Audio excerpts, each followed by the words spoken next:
The whole conversation. Yes, on that thread, yes. What's up, guys?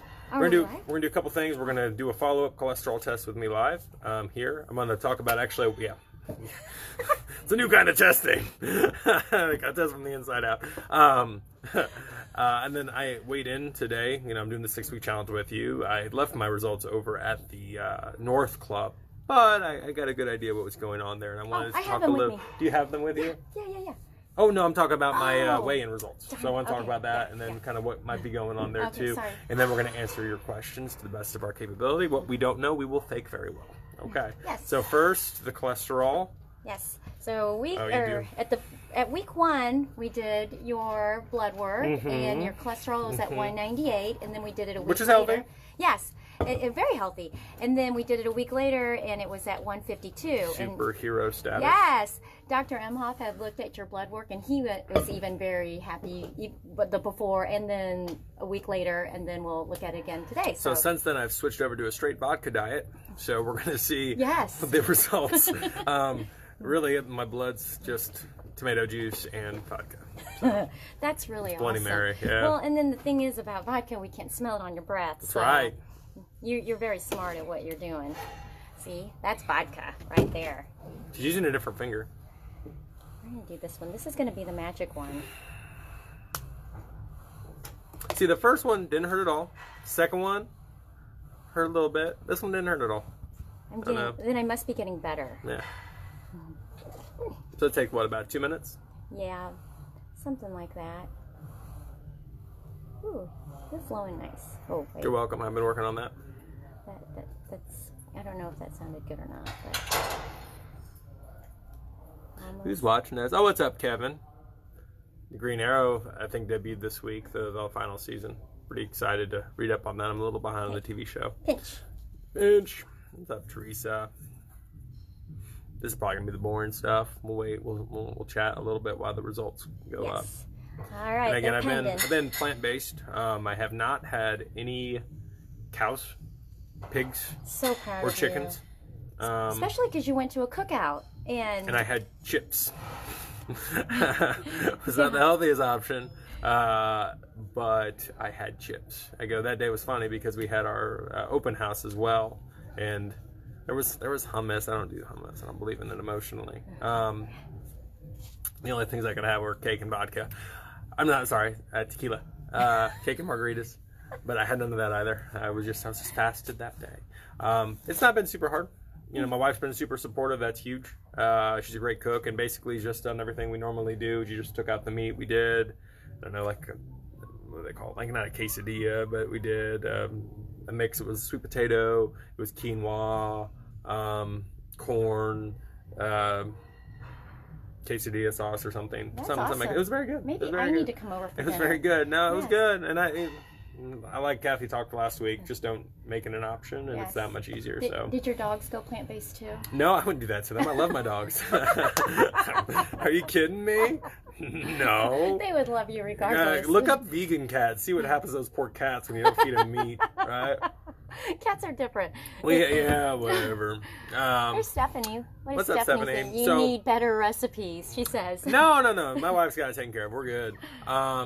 So I did weigh in. So my first weigh in, I'm going to give you rough numbers. Weighed 220. This was 3 weeks ago when we did the first week. I weighed in at 215 this week. Calories in, calories out, right? I've eliminated a significant portion of my diet in meat. So I'm not eating quite as much. I'm also logging my food. And I'll be honest, if I were to log my food consistently the way I do now, even with meat, I probably would have lost similar weight. Some of that was water. Absolutely, some of that was water. I am down 2 pounds in body fat. Thumbs up there. Down a little bit of muscle too. Kind of expect that a little bit. But what I can do on my end is on days I'm not working out, my protein intake's a little lower than it would normally be. So I'm going to increase that. I'll get my protein shake in on the days where I'm not working out too. I've got a DotFit plant-based protein. So it's terrible. It's disgusting. But it's whatever. Sir, it's awful. It literally tastes like ass. How do you know what that tastes like? Don't ask questions, Emily. Well, your results are PG-13. not podcast, Facebook Live. So the results are in the cholesterol. Yes. What's And guess what? It did it again. did it go back up? No, and I did ask Doc about this because your LDL is so low that it's nothing to worry about. But So my LDL is unreadable because it is low. Is that what you're saying? yeah, Okay. but Doc wasn't worried about it. He was fine with it. That my machine is. He's the only one. I think he's like a very unique, cool guy, and maybe that's why we're not getting the LDL. But then if I don't get his LDL, then I don't get his triglycerides either. But again, I talked to Doc about it, and he wasn't too concerned about it because what he likes to look at the most, and as myself, is your total cholesterol and your HDL ratio. So going back to on October 2nd, your total cholesterol was 156, and on That was the second. Oh no! reading. Yes, that was the second one. The second first reading was September 26th, That was 190. and it was 190. Then October 2nd, it was 156, and today, the 17th, it was 154. However, it's still pretty good. Yeah. Your ratio is at 1.9 when you divide the cholesterol and the HDL, and you're at 1.9, which is really, really good because as long as it's 3.5 or below. Okay. And that's what Dr. Emhoff was looking at. He's like, it's pretty healthy. And I want to say it's because of me. Well, and I mean that's something that I would be interested to do. This, Emily, as I'll go back to my Yes. carnivore ways, and Yes, then yes. let's take a look. I Yes. think that'd be really interesting to Yes. take a look. I was healthy before, but you had said that you want my total cholesterol in that 140 to 170 range. Yeah. And you're there. And I'm You- there. You were so, there right like a week later. Yeah, So. and that's just, I mean, that's really all I've done. I eat pretty much the same I was doing before. I am logging my nutrition, so I'm keeping my calories in the range that I'm wanting. I'm still enjoying life. I'm still having some good food. I still have the occasional treat, but for the most part, I think this has been a pretty good thing. I've got family history of diabetes, certain heart diseases, so that's something, you know, that I think at the very least, moving past this, talking to my wife last night, we'll probably do 2 or 3 nights a week where we don't do That's meat. awesome. So I'm not against it. No, and neither am I. I think honestly, it's a choice if you want to become plant based. My husband is he'll go through the phase of being plant based for a while, and then he'll go to the meat, and I'm absolutely fine with that. And I think too, I mean, variety is important because your body gets used to whatever you're doing. So, you know, I think there's an intermittent fasting question on there. Which Was you there? get to answer it. Yes. Is intermittent fasting right for her, for me? Amy asked that question. Yes. Amy Martin, yes. I'm not a registered dietitian, I'm gonna say, but I've had plenty of conversations with people, and kind of go back on the talk last week. Find what works for you, and then do that. Okay. It is probably not right for everybody. Someone who is a diabetic, has certain health conditions, you always have to be careful. Talk with a registered dietitian, talk with a doctor. For the average person, though, I think it can work. But we have to look at why does it actually work. You intermittent fast. I play around with it, Yes. absolutely, and I like do really, what I like to do is I like to cycle how I eat. So right now I'm going through kind of a 1 week I do one meal, a fairly healthy meal. The next week I do like a 16-8, right? Well, I'll fast 16 hours and I'll eat 8. And then I'll do a little bit more of a traditional, 3 squares and some snacks. Yep. That works for me. My schedule is usually pretty busy, so it's really easy for me to fast because I'm busy. If I'm not busy, I'm hungry. Yeah. So and like with me, I fast every day. I do the 12 hours. So and that's not bad. That's yeah. basically sleeping and having a late And breakfast. it works for me. And again, as Logan was saying, that you have to kind of judge how you feel of doing it. But like with me, I intermittent fast my last meal of the night is around 8 p.m. Yeah, me too. Then I'm sleeping the majority of my 12 hours, and if I get a workout in the morning, I am fasted. And for me, it's like my glucose levels are pretty high, and my energy level is high, and I feel like that I've also become better shape in intermittent fasting, and my nutrition has improved with that. So again, that's how it makes me feel. Well, giving your body a break from like eating all the time makes things inside work all the time, right? So giving that time to rest, repair, recover, I think is important. But I think really the point of intermittent fasting and why it works so well for people is it's a form of calorie control.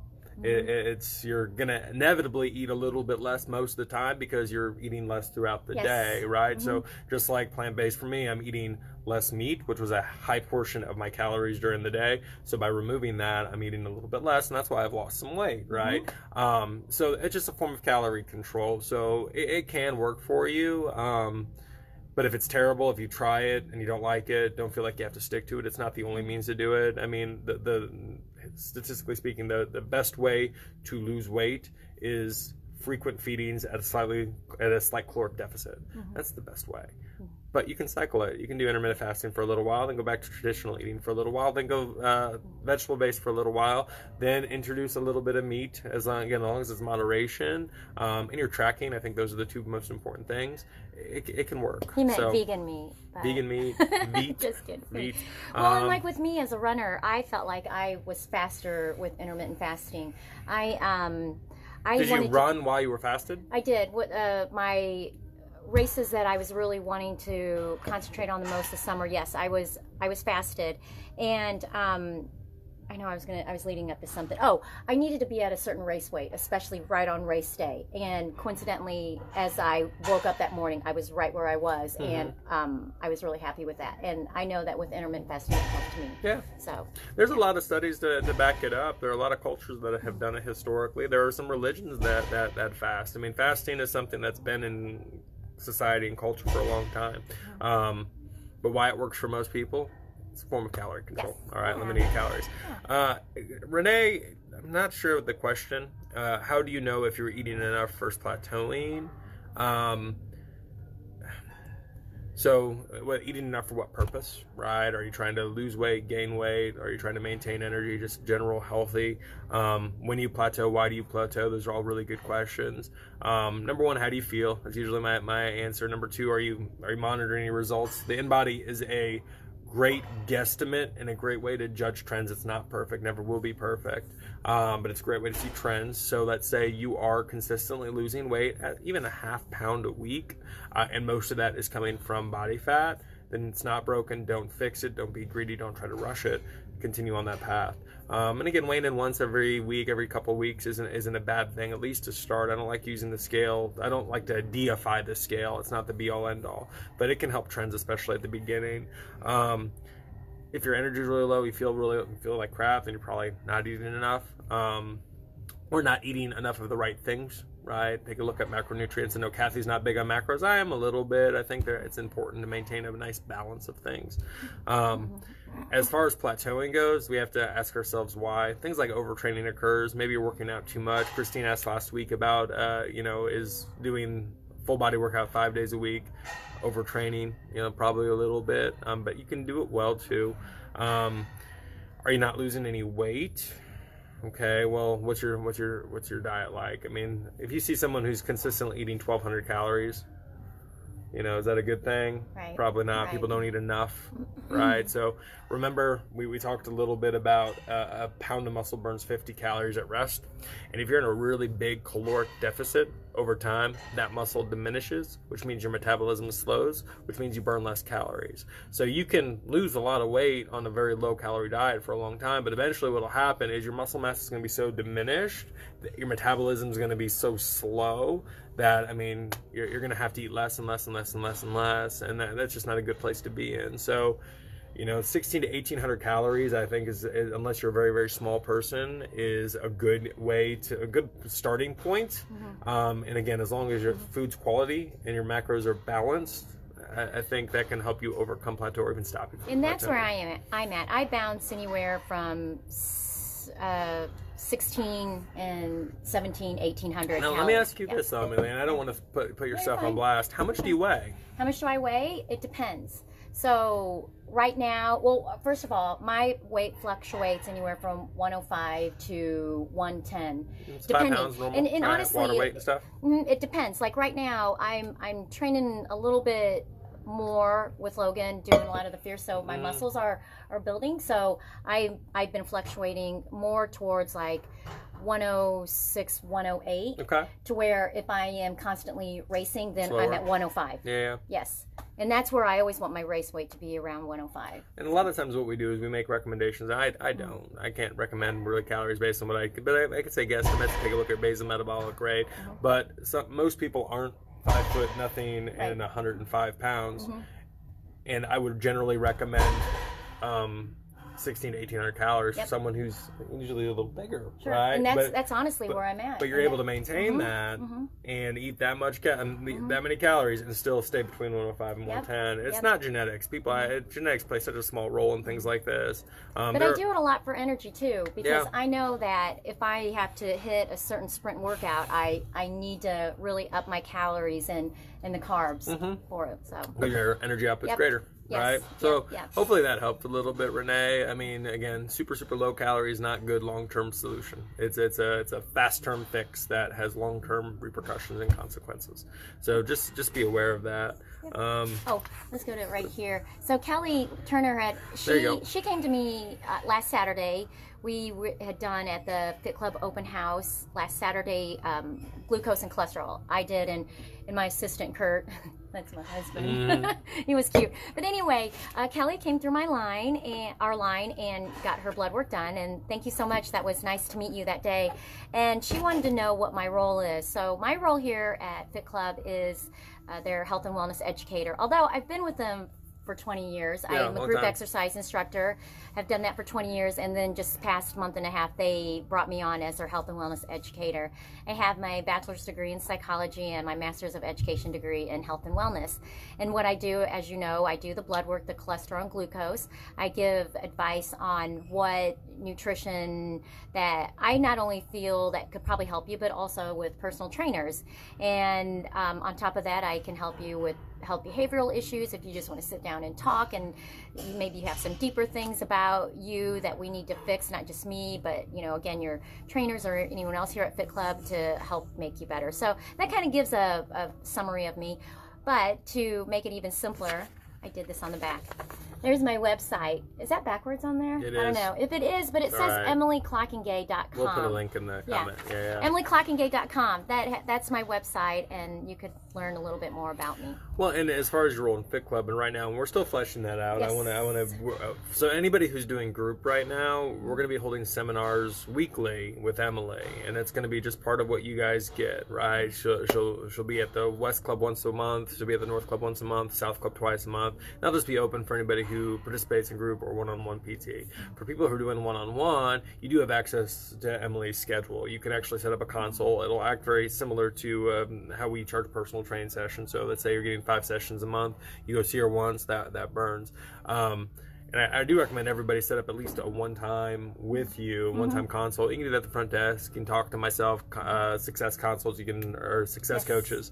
You can do that here. You're only one person. We have a client load of about 450 PT clients through all clubs, so we don't want people to use you quite as frequently as their personal trainer. But at least one time, get in front of Emily, and that way we can ask questions, background psychology and health and wellness. So exercise, fitness, it's deeper than just the physical. Right. Yes. I always joke that personal trainers are like a third doctors, a third psychologist, and a third prostitute. Yes. All right. I do. Yeah, because your health is our number one priority. We listen to all of your problems, and we want you to feel good. So, I probably should have put that on Facebook, but that is how I explain what a personal trainer does. The psychological component of people succeeding in their health and fitness goals. Ultimately, it's what up here will determine whether you succeed or fail. Right, so if somebody's struggling constantly, maybe getting in front of you and just talking about it can go a long way. Well, just even like simple things. I love to explain what your blood work means, because most of the time, if you're just told your numbers are fine, I like to elaborate a little bit more of, even if it's not so much out of range, but little tweaks that I can tell you, well, this is what you need to do to make your numbers better. And I think that's what we were talking about with Logan earlier, how his numbers have gotten better, and we're going to do another one when he goes back to his regular nutrition. So all you gotta do is stay under 200. So that's my goal. That's right. Let's see. Stephanie had asked about how important is it taking a vitamin B12. Well, vitamin B12 is important for growth, cell production, blood formation, and protein and tissue synthesis. And I know the reason why she asked this is because she is plant-based, and I am too. And if you are plant-based, it is very important to have a vitamin B12 supplement.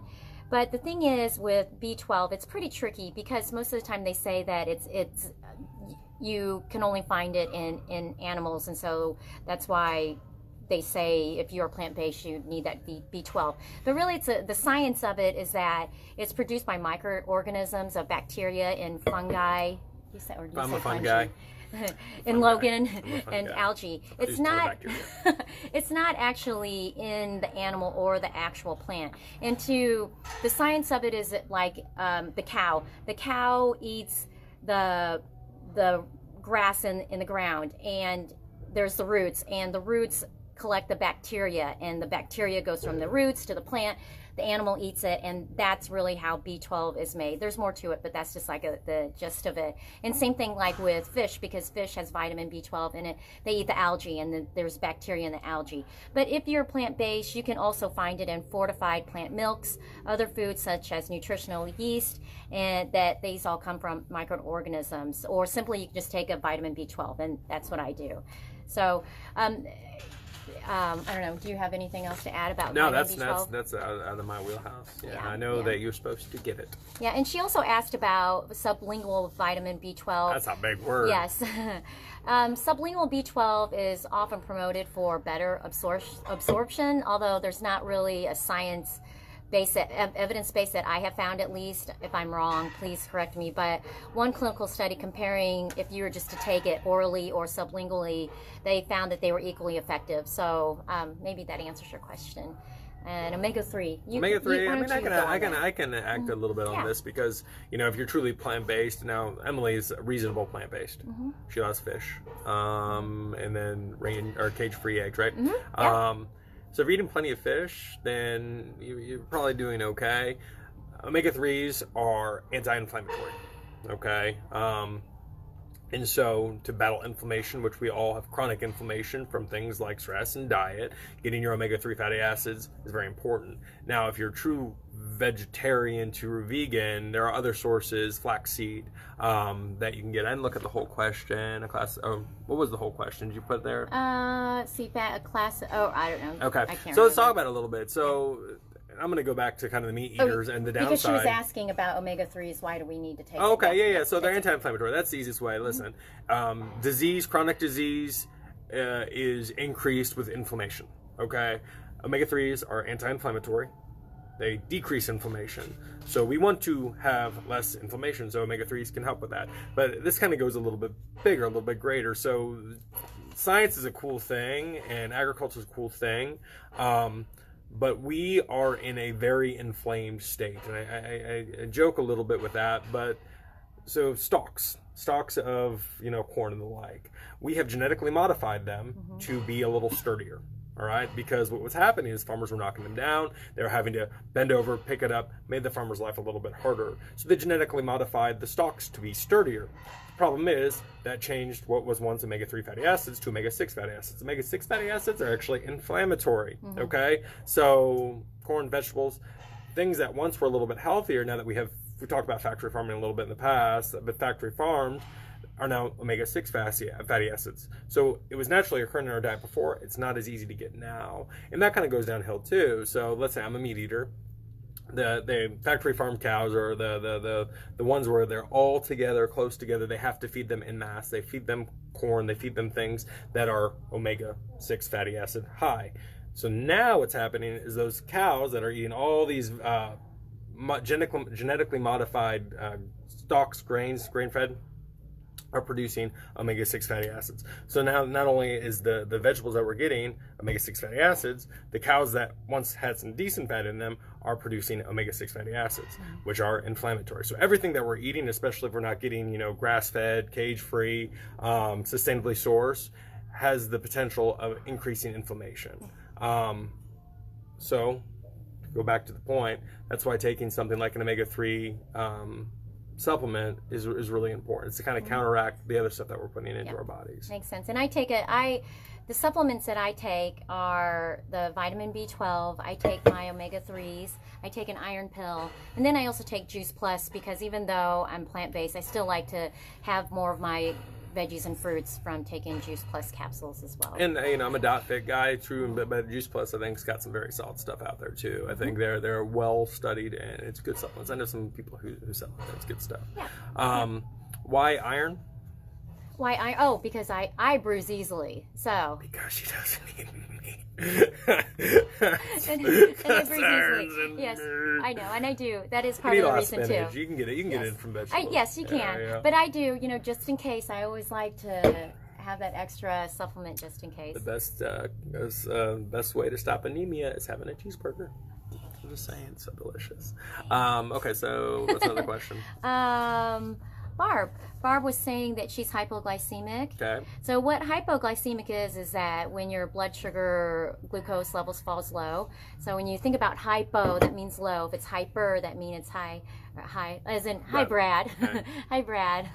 Bradley, So, get on yes. those fake implants. But to understand what hypoglycemia happens is to help know how your body normally processes sugar. So when you eat, your body breaks down carbs from foods, such as bread or rice or pastas, vegetables, fruits, into various sugar molecules, including glucose, which glucose is an energy source for your body. So she was saying that with her being hypoglycemic, when her levels are down to 50s or 60s, that it goes down to 50s or 60s when it's fasted, but it stays in the 70s to 80s, her glucose levels, if she eats frequently. And if not, then she becomes symptomatic. And symptomatic is when she recognizes that there's something wrong with her. So then she was asking, what can she do to help keep her at the same, or her glucose levels fine? The doctor had said to her, to have some sugar type foods in her purse or next to her just in case. But that actually is pretty good to eat, or eating. Another thing that I think is eating small meals and snacks throughout the day and eating about every 3 hours, and that could help keep your glucose levels. And maybe that's, Barb, maybe you're someone that intermittent fasting isn't the best idea to do, right? Anything you want to elaborate on that? No, that's all. Yeah. All good. I was going to talk about eating a little bit more frequently just to keep the levels even. But yeah. There's a Logan. You can answer. How do we know we are getting an adequate amount of fiber? Well, everybody's a little different, right? And I'm just going to go FDA has our recommended daily allowance. So look it up and then log your nutrition, which I'm always going to go back to. Log your nutrition. MyFitnessPal keeps track of that. But just make sure every meal, quality whole grains, if you're getting them. So like right now, I'm not actually a big grain guy, but because I've eliminated meat, I've incorporated things like steel cut oats, doing a little bit more quinoa, doing a little bit more rice than I normally would. Getting vegetables, fibrous vegetables, really, really important. Yeah. Those are probably the best sources of fiber. Yeah. And then couple questions. Fiber helps with satiety, right? So are you full after meals and not stuffed, but satisfied? Are you regular? That's another really good. So if you're noticing there's some inconsistencies of stuff that's actually coming out, Sure. and that the timing, there might be a deficiency there. Sure. So. Well, and then speaking of that, if you're regular or not, we're going to get a little personal here about poop. Oh. Bathroom habits. Because my poop's changed since I've been plant-based. And not in the way you probably wanted it. No, we can. So it's quicker. Yes, it is. Yeah. It is. It is. And here's a little bit more personal. It's like when and this is really a serious subject. It's like when you're pooping, is it greasy when you're wiping? It sounds funny to even say that, but it does matter. It's not supposed to be? Yeah. It is not supposed to be. Oh. It's not supposed to be. Are you a clean wiper? I'm actually a pretty clean wiper. I bought these things called One Wipe Charlies. That could be my brother. Hey, Charlie, what's up, Chuck? Chuck's not on this page. Good. You're like, I'm gonna tag him in something later, though. So, but yes, if you have greasy wipes, if it's messy, you need to probably talk to your doctor about it. Yes, but yes, because that it has a lot to do with your gut flora, and as he was saying, if you're constipated, if you're more not likely eating enough fiber. So you need to have a little bit more fiber, and as he was saying, great amount of vegetables, fruits, whole grains, and being constipated is never fun. Fiber supplements. There are Metamucil. There are things that cereals. You can get. Some cereals, not Frosted Flakes. Oh, that sounds so good. Yeah. I was thinking Fruity Pebbles earlier. I'm like, I've had Fruity Pebbles forever. Yes. It's plant-based. I think that. I don't know. We had one more, Gut Flora. Oh, yeah. Right, Stephanie? This kind of piggybacks off what So yes, just understand this, that if everything in your tummy is doing what it's supposed to be doing, everything else your body's doing can do better and easier. Okay, so we talked a little bit about a probiotic last time, and I did not think there's yogurt. What's the yogurt? Greek yogurt. I couldn't think of it last time. Yeah, Greek yogurt, great source of probiotics, right? It helps with the gut flora. You can get a probiotic in capsule form. But yes, all of that, if all that's working the way it's supposed to be working, everything else can work more efficiently. And that's dealing with things like inflammation. That's things like building muscle, losing body fat. So Clean Charlie, is that what you said? One Wipe Charlie. One Wipe Charlie. One Wipe Charlie. One Wipe Charlie. You could be in the One Wipe Charlie club with Logan. $5 Shave Club actually offers it. I'll give them a plug. I use them all the time. Yeah, great razors. Razors are expensive. $5 gets you really good, 3 really good razor heads. Now I know what to get my brother for Christmas. $5 Shave Club. No, the One Wipe Charlie. Oh, One Wipe Charlie? Yeah. It's basically just like baby wipes that smell really good. But it's named after him. It's kind of cute because he's, you know, we're kind of brown skinned, so it would... Hashtag Asian. What did you call me in Asian solidarity is what I said. We have Anthony O. He's on Facebook. Yeah. He's super Korean. And he's very, very fit. Yes. But yeah, we're like the Asian sensations. They're we have a few Asian people in the I Fit want Club, us but you to might be be the the only best. employee. I'm the best. yeah, So yeah. you can honestly say I'm the best Asian employee of I will Fit never Club. say that online.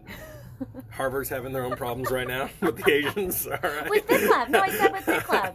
Yeah. Wait, she said it, not Yeah. me. So guys, thank you for watching. Obviously, I'm healthier 3 weeks in. One so Wipe Charlie. One Wipe Charlie. I think I'm kind of fascinated by Questions, comments, I'll post a link to Emily's website in the comments below. So thank you. I don't know that people are messaging me. We're still